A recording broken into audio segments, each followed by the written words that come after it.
approved? Well, we'd love to have it approved, and hopefully we'll be able to persuade enough people. I hope there are enough minds still open, ready to consider this on its merits, that could be persuaded. And we're going to work very hard, both of us.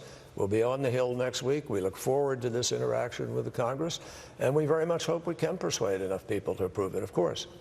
Turning now to Iran. The nuclear agreement with Iran is now in the hands of Congress. Tomorrow begins day one of a 60-day review period.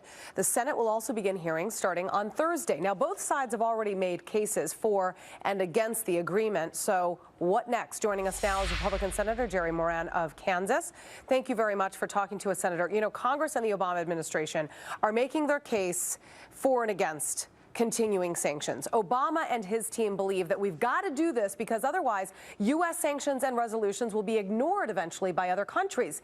My question to you, is that the right approach? Do we lift sanctions because we're worried about how other countries might perceive us? Julie, thanks for letting me join you. This is probably the most important decision issue that many members of the United States Senate will face during their time in the United States Senate. And I certainly agree with what Secretary Kerry just said, which is I hope that the decision about whether to agree with the agreement will be done on the merits. And what I'm fearful of is that this will become a political issue in which Democrats find themselves in a position of having to support what I think is a terrible agreement simply because the president happens to be Democrat. I don't oppose it because the president's a Democrat. I oppose it because it's bad for our country, it's bad for our national security, and it reduces the stability and peace prospects in that very difficult part of the world called the Middle East.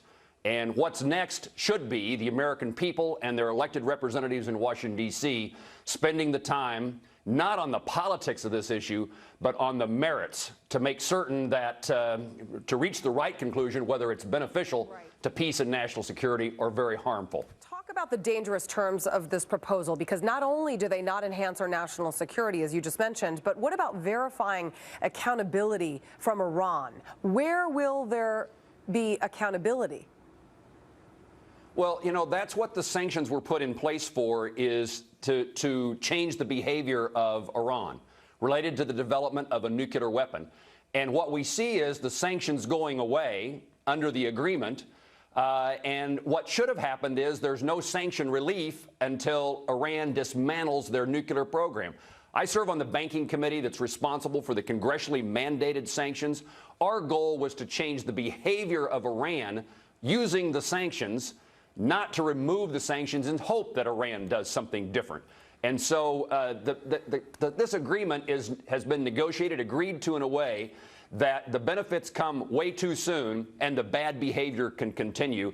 And perhaps most troubling is the ultimate end of arms embargo and ballistic missile opportunities for Iran as well. You know, this is just, we're headed in the wrong direction in a way that's so troublesome to the peace and security of the United States and the rest of the world. I'll tell you what else is troubling is Iran's Supreme Leader Ayatollah Ali Khamenei, who hailed to his people yesterday for demanding death to America and Israel. And in that vicious speech, the leader said that he hopes God will answer these prayers and vows a nuclear deal won't change Iran's support for Palestine and its opposition to America. I mean, this is the kind of rhetoric President Obama feels can be negotiated with?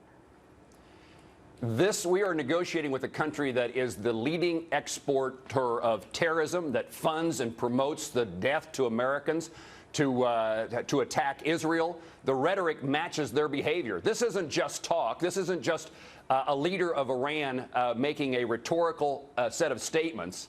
This is a country that actually practices the things that the leader is saying they will continue to do. And I guess that you could argue, I mean, I would make the case that even if this was a perfect agreement, is this a country that you would trust? And the answer to that is absolutely not. Republican Kansas Senator Jerry Moran, thank you very much for talking to us. We appreciate it. Julie, thanks. Well, Julie, have you heard